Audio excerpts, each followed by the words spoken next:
किसी समय की बात है, एक बहुत ही चालाक और चतुर चोर था। लोग कहते थे कि वह अपनी चालाकी से किसी की आंखों का काजल भी उड़ा सकता था। एक दिन उसने सोचा कि जब तक वह राजधानी नहीं जाएगा और अपनी कला का प्रदर्शन नहीं करेगा, तब तक चोरों के बीच उसकी पहचान नहीं बनेगी। यह सोचकर वह राजधानी की ओर चल पड़ा। राजधानी पहुंचकर उसने पूरे शहर का मुआयना किया ताकि यह जान सके कि कहाँ क्या किया जा सकता है। उसे लगा कि राजा के महल से शुरुआत करना सबसे उपयुक्त रहेगा। महल की सुरक्षा बहुत कड़ी थी और वहाँ कई सिपाही तैनात थे। कोई भी बिना पकड़े महल के भीतर नहीं जा सकता था। महल में एक बड़ी घड़ी थी जो हर घंटे टन टन की आवाज करती थी। एक रात जब घड़ी ने 12 बजने का संकेत दिया, चोर ने कुछ लोहे की कीलें इकट्ठी कीं और हर घंटे के साथ महल की दीवार में एक कील ठोकता गया। इस तरह बिना किसी शोर शराबे के उसने दीवार में 12 कीलें ठोक दीं और उन कीलों के सहारे महल की दीवार पर चढ़ गया। अंदर पहुंचकर उसने खजाने से कई हीरे चुरा लिए। अगले दिन जब चोरी का पता चला तो मंत्रियों ने तुरंत राजा को सूचित किया। राजा बहुत क्रोधित हुआ और उसने महल की सुरक्षा को और कड़ा करने का आदेश दिया। साथ ही उसने यह घोषणा की कि जो भी रात के समय महल के आसपास घूमता पाया जाएगा, उसे चोर समझकर तुरंत पकड़ लिया जाएगा। इस ऐलान के दौरान चोर एक साधारण नागरिक के वेश में वहां उपस्थित था और उसने गुप्त रूप से यह जानकारी प्राप्त कर ली कि कौन-कौन से सिपाही रात की गश्त पर तैनात होंगे। चोर अपने घर गया और एक साधु का वेश धारण कर उन सिपाहियों की पत्नियों से मिलने गया। उसने प्रत्येक से कहा, रात को तुम्हारे पति का भेष बदलकर चोर आएगा, इसलिए सावधान रहना। अगर कोई ऐसा चोर अंदर आए तो जलते हुए कोयले फेंक देना। पत्नियों ने उसकी बात मान ली और चुपचाप इस बात की तैयारी करने लगीं, लेकिन अपने पतियों को कुछ नहीं बताया। रात होते ही सभी महिलाएं चोर का इंतजार करने लगीं। जब सुबह के 4 बज गए और सिपाही वापस घर लौटे, तो जैसे ही वे दरवाजे पर पहुंचे, उनकी पत्नियों ने जलते हुए कोयले उन पर फेंकना शुरू कर दिया। नतीजतन सभी सिपाही जल गए और उन्हें अस्पताल ले जाना पड़ा। अगले दिन इस घटना की सुनवाई राजा के दरबार में हुई। राजा बेहद चिंतित हो गया और उसने कोतवाल को स्वयं चोर को पकड़ने का आदेश दिया।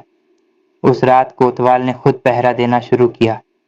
तभी चोर ने अचानक आकर कहा, मैं ही वह चोर हूं। कोतवाल ने सोचा कि यह मजाक है और चोर को पकड़ने की कोशिश की।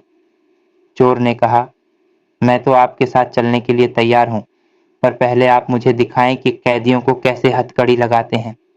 कोतवाल ने जैसे ही चोर को हथकड़ी लगाने का तरीका बताया, चोर ने तुरंत चाबी घुमाकर कोतवाल को ही हथकड़ी में बंद कर दिया और खुद वहां से भाग निकला।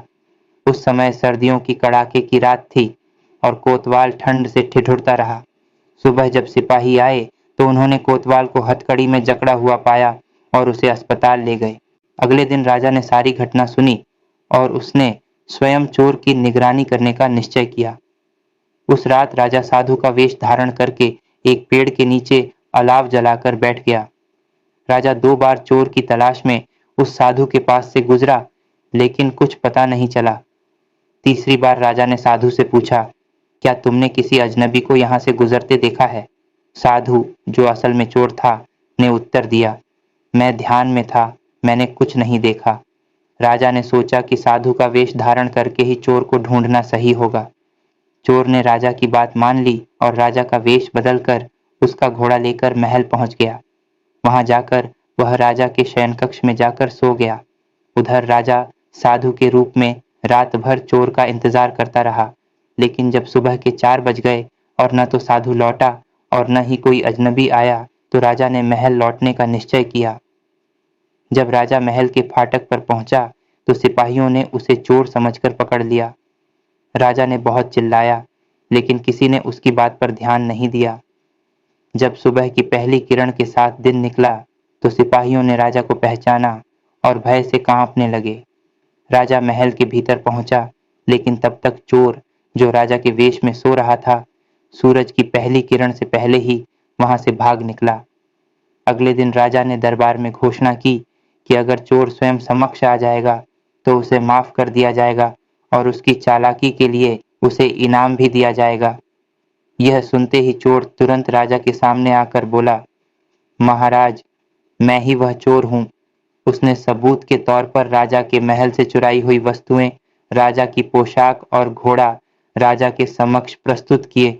राजा ने उसकी चतुराई की सराहना की और उसे गांव में ही एक महत्वपूर्ण पद देकर सम्मानित किया। इसके बाद चोर ने प्रतिज्ञा की कि वह आगे से कभी चोरी नहीं करेगा और उसने खुशी खुशी अपना जीवन व्यतीत किया।